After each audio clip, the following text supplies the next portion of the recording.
Bonjour, c'est Elena de la boutique Geneva Cakes à la Servette. On s'était déjà vu dans la dernière vidéo pour le tempérage du chocolat. On continue toujours sur le thème du chocolat. Cette semaine, on va explorer la coloration du chocolat et la préparation des moules avec des couleurs.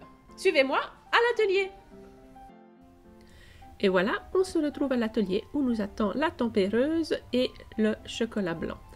Un chocolat blanc qui a donc des températures de tempérage différents et qu'il faudra bien faire fondre pour qu'il durcisse ensuite avec un beau fini lisse. On se rappelle que le tempérage est essentiel pour avoir un chocolat qui reste brillant et craquant. Je mets donc mon chocolat dans la cuve, je la branche, je l'allume derrière et je mets la bonne température. J'ai mon thermomètre prêt pour comparer. De manière générale, je mets 1 ou 2 degrés maintenant de moins dans la tempéreuse. J'ai l'impression qu'elle chauffe un peu plus que ce qu'elle dit. Régulièrement, on mélange avec la petite spatule et dès qu'on pense qu'on s'approche des 45 degrés, on peut commencer à regarder avec le thermomètre. Bien faire tremper l'aiguille suffisamment pour avoir un résultat lisible. Quand ça atteint 45 degrés, on peut sortir la bassine et refaire refroidir.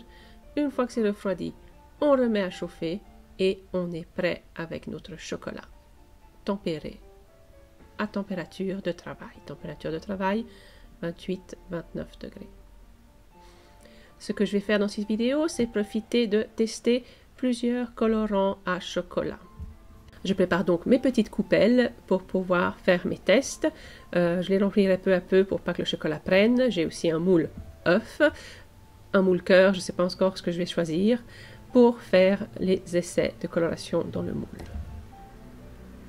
Les 3 colorants que je veux essayer aujourd'hui sont de chez Sugar Flair le blanc, de chez Color Mills le rouge et de chez Decora le bleu, les 3 en version spéciale chocolat liposoluble. Dans chaque coupelle, je mets un peu de chocolat blanc. Je dois travailler assez vite parce que j'ai peur que si je vais trop lentement, il va commencer à refroidir assez vite car la quantité est très petite.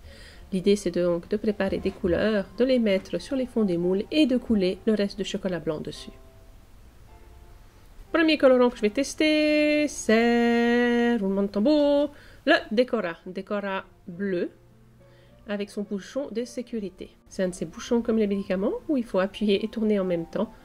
Vous y arriverez aussi, ça a été un peu long pour moi. Le colorant Decora vient avec cette très jolie pointe pour mettre goutte par goutte. Je vous la montre de plus près, vous voyez, tant que ça focus, voilà. Donc petite pointe très précise. Et on rebouche. On va déjà mélanger nos 3 premières gouttes là pour voir ce que ça donne. C'est assez pâle. Je pense que je vais faire un essai. Alors ce que je vais faire, c'est que je vais déjà décorer un peu les œufs avec ça. Et ensuite, je vais ajouter un peu plus de colorant pour avoir 2 nuances de bleu différentes. Je prépare mon moule sur une petite planche pour mieux le manipuler. Et c'est parti pour un peu de déco de moule. Là, j'y vais avec le pinceau.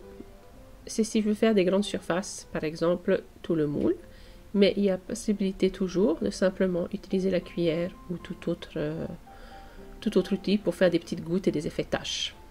Ça dépend à quel point vous voulez contrôler la couleur ou laisser la chance agir. Là, on a des moules lisses et réguliers. Si c'est des moules qu'on pourrait dire comme des lapins, des canards qui ont des petits éléments, vous pouvez aussi mettre simplement le chocolat où vous le voulez, soit avec une poche à douille, ou simplement le papier sulfurisé plié en cornet. Voilà, j'ai encore ajouté 3 gouttes, je mélange. C'est un peu plus foncé, mais pas beaucoup. Et là, ce que je vais faire, je vais simplement... Là, je sens déjà que le chocolat refroidit vite, donc là, je pense que je vais juste vite l'utiliser comme ça. Les chocolats prennent très vite, en petite quantité, ça refroidit encore plus vite, donc faites attention à ne pas perdre trop de temps. Pendant ce temps, le reste du chocolat blanc reste dans la tempéreuse et donc, lui, ne court aucun danger. Voilà, j'y vais rapidement en faisant mes petites gouttes. Là, j'en ai mis plus que ce que je voulais. Là, j'en ai mis moins. On y va. Hop. Et avec mon pinceau, j'étale un peu dans celui-là pour avoir les 2 nuances de bleu. Voilà, vous voyez quand j'étale, je monte bien jusqu'au bord si je veux que le bord soit inclus. Ça nous fait des demi-œufs. Si vous voulez ensuite les coller ensemble, il faut chauffer légèrement un des 2 œufs. Par exemple, en l'approchant d'une source d'un bol d'eau chaude, des fois ça suffit. Ou bien en mettant une goutte de chocolat tempéré pour coller les 2 moitiés. Couleur suivante que l'on va tester, c'est le rouge de chez Color Mills. On recommence, on prend un peu de chocolat blanc dans la tempéreuse et on ajoute notre colorant. Et j'espère que vous êtes prêts, parce que là, c'est l'effet Color Meals. Color Meals qui vient dans ces petites bouteilles de 20 ml, il me semble, avec un petit capuchon et un bec doseur qui est chez moi déjà tout sale, parce que je ne travaille pas proprement. C'est ma marque de fabrique, et je l'assume. Donc là, on le reprend et on met 2 gouttes, 3 gouttes, 4 gouttes, 4, 5 gouttes, 6 gouttes, 7 gouttes.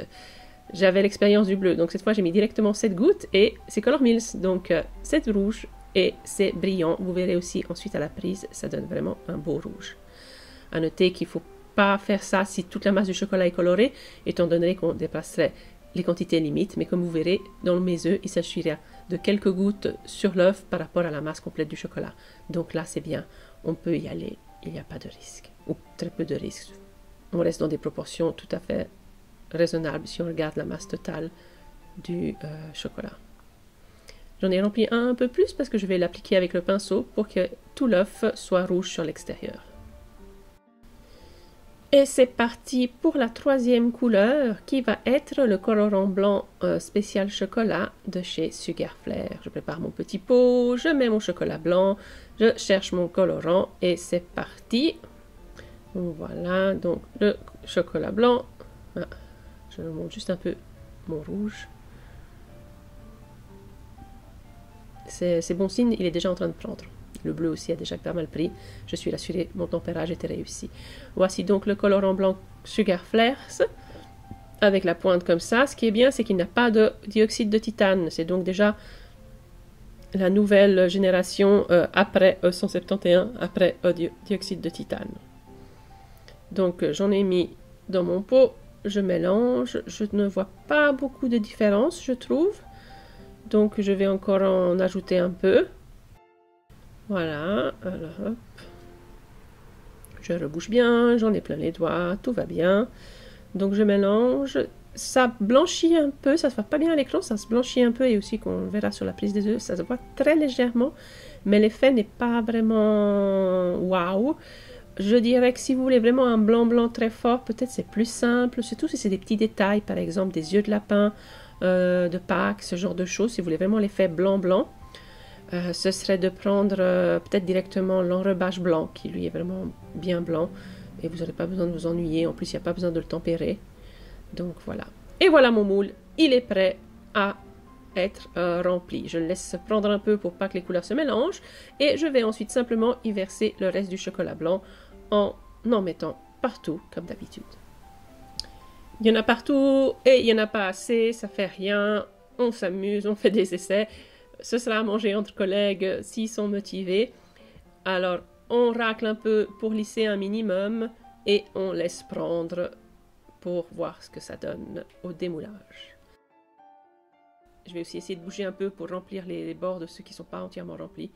Mais ça fait rien. Le principal est plein.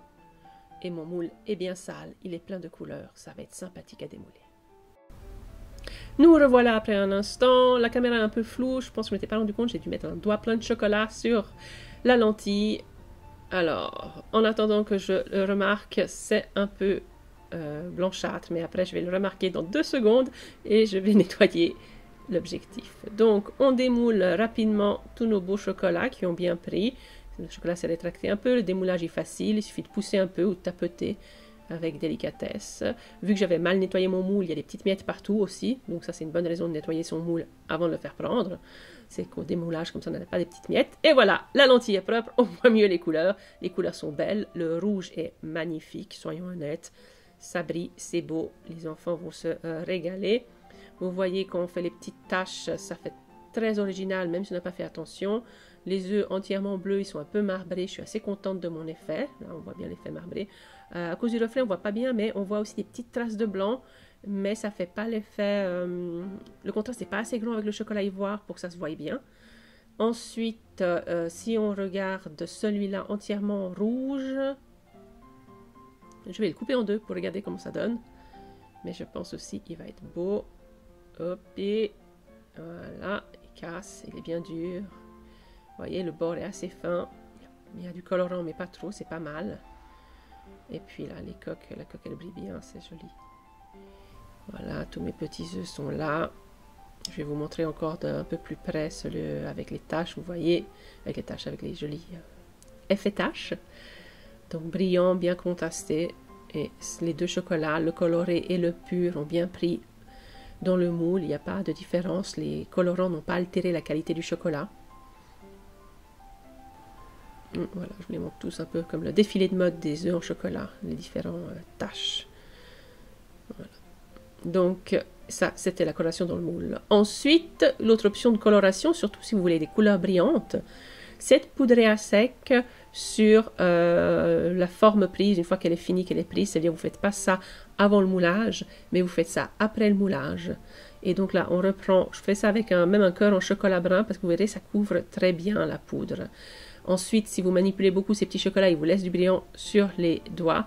Sachez en tout cas que poudrer à sec sur le chocolat brun ou le chocolat noir avec les colorants métallisés donne un résultat, je trouve, tout à fait sympathique. On pourrait imaginer, si vous voulez même acheter une marmite à l'escalade et lui donner un peu plus du brillant, vous pourriez passer un peu de colorant. Ce qu'il passe, c'est que le gras et l'humidité résiduelle du chocolat retiennent la poudre. La chose qu'il ne faut pas oublier de dire à la fin de la vidéo, c'est souscrivez à la chaîne, likez la vidéo et on se retrouve au plus vite pour encore plus de découvertes gâteaux et cake design. Avec ces quelques informations, vous avez des pistes pour explorer la coloration du chocolat en surface ou dans la masse. Faites vos essais, découvrez ce qui marche pour vous. L'important, c'est de s'amuser en cuisine et s'il y a trop de chocolat, vous l'offrirez à vos amis et familles. À bientôt, en boutique ou en ligne.